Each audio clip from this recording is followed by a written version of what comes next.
Здравейте! Днешната тема е нещо, през което много родители са минали, други преминават в момента, а на някой им предстои – варицелата.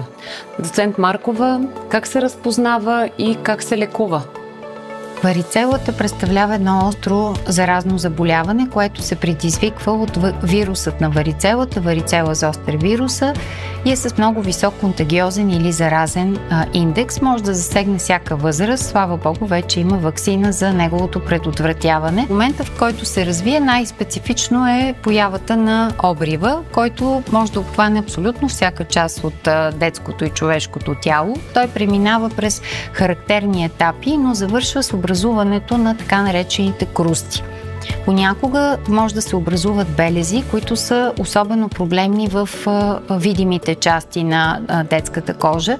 Сърбежът е водещ симптом, който причинява значим дискомфорт както на детето, така и на неговите родители.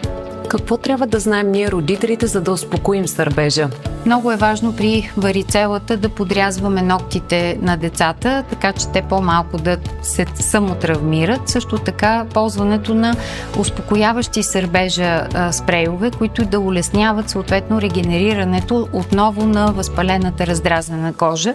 И такъв продукт е продуктът на Адерма Цителиум спрей, който може да се използва от първия ден с значимо облегчаване на симптомите на сърбеж. Благодаря ви, доцент Маркова. И аз благодаря.